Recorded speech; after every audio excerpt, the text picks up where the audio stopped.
សួស្តីទាំងអស់គ្នាស្វាគមន៍មកកាន់ mini vlog របស់ខ្ញុំអញ្ចឹង mini vlog នេះគឺខ្ញុំនិយាយពីការដើរលេងនៅសៀមរាបថ្ងៃមុនទាំងអស់គ្នាដឹងហើយថានៅសៀមរាបគឺសម្បូរទៅដោយដើមឈើទឹកហើយនឹងប្រាសាទច្រើនមែនតើអញ្ចឹងពេលដែលបានទៅដល់សៀមរាបគឺចូលចិត្តជិះមើលនៅតាមផ្លូវរបស់ប្រាសាទព្រោះដោយសារសម្បូរទៅដោយដើមឈើពណ៌បៃតងនិងមានទឹកនៅក្បែរនឹងទៀតពេលទៅដល់ភ្លាមមានអារម្មណ៍ថាត្រជាក់ទាំងចិត្តត្រជាក់ទាំងភ្នែកហ្មងព្រោះអីគឺសិតតែពណ៌បៃតងហ្មងចាស់អ្នកទាំងអស់គ្នាពេលទៅដល់ខេត្តសៀមរាបចូលចិត្តទៅមើលអីជាងគេដែរបើសិនជាអ្នកនរគ្នាចូលចិត្តដូចខ្ញុំកុំភ្លេច comment ខាងក្រោមអូមួយទៀតសម្រាប់អ្នកសៀមរាបបើសិនជាអ្នកសៀមរាបបានឃើញវីដេអូនេះដែរកុំភ្លេច comment កន្លែងណាដែលមានម្ហូបញ៉ាំឆ្ងាញ់កន្លែងដើរលេងស្អាតៗផងព្រោះដោយសារខ្ញុំទៅលើកនេះទៅបាន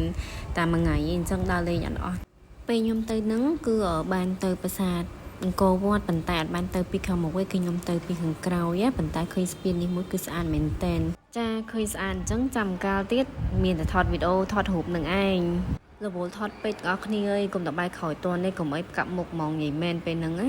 អញ្ចឹងទាំងអស់គ្នាពេលដែលបានទៅសៀមរាបលើកក្រោយកុំភ្លេចទៅលេងប្រាសាទអង្គរវត្តនៅខាងខ្លងទ្វារខាងក្រោយព្រោះដោយសារតែនៅនឹងគឺស្អាតមែនតែនហ្មងទេសភាពគឺពណ៌បៃតងតែគាត់ថាពេលខ្ញុំទៅហ្នឹងម៉ោង10ព្រឹកអីវាក្តៅគួរសមដែរប៉ុន្តែហេតុតែចង់បានរូបភាពស្អាតក្តៅប៉ុណ្ណាក៏ត្រូវទៅដែរហើយអ្នកទាំងអស់គ្នាឃើញស្រាប់ហើយឃើញខ្ញុំដើរគឺក្តៅខ្លាំងប៉ុន្តែក្នុងចិត្តអត់ក្តៅទេព្រោះបានទៅមើលកន្លែងស្អាតហ៎ទាំងអស់គ្នាថ្ងៃខ្ញុំទៅនឹងដូចជាថ្ងៃច័ន្ទទេប៉ុន្តែខ្ញុំទៅនឹងគឺឃើញភ្ញៀវបរទេសគាត់ទៅដើរលេងច្រើនមែនតើអញ្ចឹងអ្នកទាំងអស់គ្នាកុំភ្លេចទៅដើរលេងផងណាអ្នកទាំងអស់គ្នាឃើញខ្ញុំថតអញ្ចឹងកាប់ពិតខ្ញុំថតឃើញប្រុសស្អាតដើរខាងមុខគាត់អ្នកទាំងអស់គ្នាឃើញអត់កាប់ពិតច្រឡំថតគេទេម្ចាស់រូបឃើញហើយជួយ comment ផងប៉ុន្តែអត់ដឹងថានៅណាអូខេឥឡូវយើងងាកមកប្រាសាទយើងវិញឃើញអត់អ្នកទាំងអស់គ្នាស្អាតមែនតើហ្មងឥឡូវដល់ពេលដែលខ្ញុំចេញទៅប្រាសាទមួយទៀតតែអ្នកទាំងអស់គ្នាអាចទាយបានថាប្រាសាទអីព្រោះដោយសារនៅនឹងងាយឆ្កែពីប្រាសាទផ្សេងដាច់ដល់ឡៃពីគេចឹងណាប៉ុន្តែផ្លូវទៅក៏ស្អាតដែរ